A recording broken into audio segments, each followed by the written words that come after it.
Welcome to the next session in the Sage Intacct Construction Inventory Configuration and Workflow series. In this session, we're going to talk specifically about inventory replenishment. So let's go right into the software and dig in. So inside Intacct, you could enable the replenishment functionality in the inventory configuration. So if I go in the top level and I go to inventory, and actually let's make this a little bit bigger here. And let's go to Inventory Setup Configuration. And if I go down the configuration, you remember we did some of this in the initial sessions, but down in here, you want to make sure that you have it enabled. Now, one of the things you also want to make sure you have enabled is your warehouse dimension. If you're doing inventory, you should always have your warehouse dimension turned on. If that's not turned on here, make sure you check that off. But then we get down to the bottom here and you have the replenishment section. So if you want to enable replenishment, you can check that off if it's not already. And then you can have different types of replenishment methods. And we're going to talk specifically about the simple basic reorder point. So we're going to be able to establish reorder points by inventory items. And what's really nice is that replenishment workflow can actually generate purchase orders automatically from that replenishment. And you can decide right here which one of those definitions you want it to go into. So back in one of the workflow sessions, we talked about issuing POs and then receiving them into stock. So this is pretty much the transaction definition that you'd want to use for ordering inventory items that have been replenished. So we're going to say we're going to have it go into the purchase order for stock. And basically you can have a different setup here. Only replenish items for warehouses listed in the item record, which would make sense. If you have one particular warehouse and you don't stock that item in that warehouse, we don't want to accidentally generate a replenishment for that. So you can turn that button on or off there. And just one more thing, I mentioned the dimension for the warehouse. You also want to make sure if it's grayed out there in inventory, you need to go back into General Ledger configuration under Setup Configuration and make sure the dimension down, if you scroll down in configuration, you also need to make sure the warehouse dimension is enabled over in General Ledger. This is kind of where the core basis starts. If you don't have it enabled here, you're not even going to be able to enable it in inventory. So if you can't get at it in inventory, make sure you just jump back to General Ledger configuration and check that off as enabled, which mine is. So next at this point, what you can do is in the inventory setup itself, within the items, you could decide which items are eligible for replenishment. So if I click on an item here, I believe I set up an item already called 1234. So I have a test item set up in the system. If I click edit on that item, you'll see under advanced, it's all the way down, excuse me, my bad. It's under vendor history. Sorry about that. Under vendor history tab, you're going to have a replenishment section. And if you want to enable replenishment for this item, you're going to go ahead and check that box off, enable replenishment for this item. And when you're initially doing your import for your inventory items, you can have that button be checked off and import all these setups for all your items. But in this case, we're going to enable it. What's the default unit of measure for stock? And then there's some different fields that you could get at here. The help is excellent as far as the help on this topic. So when you're on this page, just click help and support, help on this page, and it will take you through all of it, including you can get down to the bottom here and you can actually go to field descriptions and go right to the vendor history tab. And then right here is everything we're going through. You can kind of read it as you go. So what you can do is you can establish a safety stock.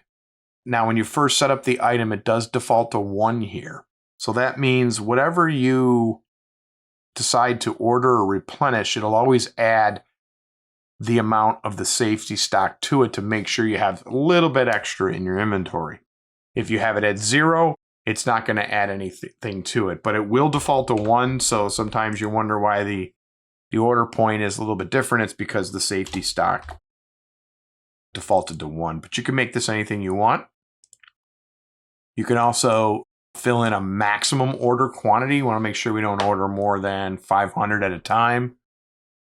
And then you do have the opportunity to change your replenishment method based on the item itself.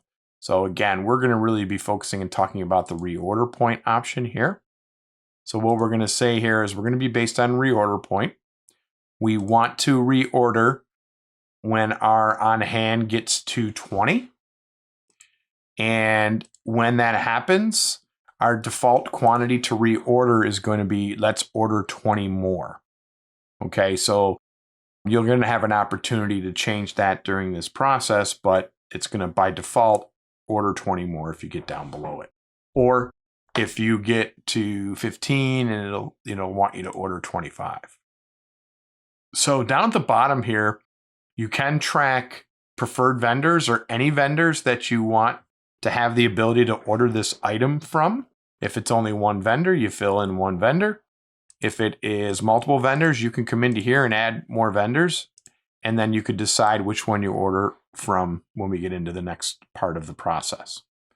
And here you could track some other things when we order from Buffalo Building, which is our preferred vendor. What's their stock number? What's their typical lead time? They give us a discount if we order 5 or more. What's their minimum order? So you can track all that information on here as you go. So once you get that established, you'll click Save. And let's take a look and see where we are here. Okay, so it looks like we don't have any on hand. So let's go in now and let's generate a replenishment.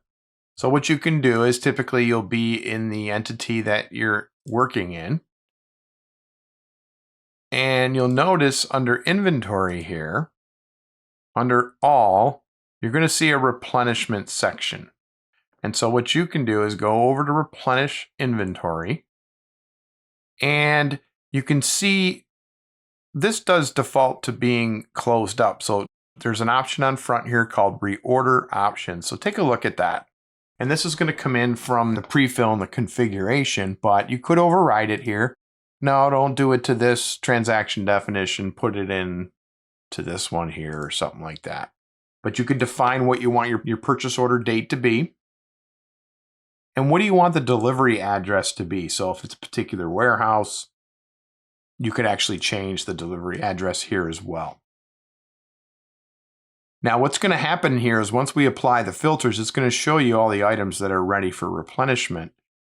You can filter as of a certain date, and you could filter and select the vendor by preferred, last vendor item that it was purchased from, the lowest price vendor, the shortest lead time, depending on what you are looking to do here and how quick you're looking to get that inventory in. We'll leave it on preferred vendor.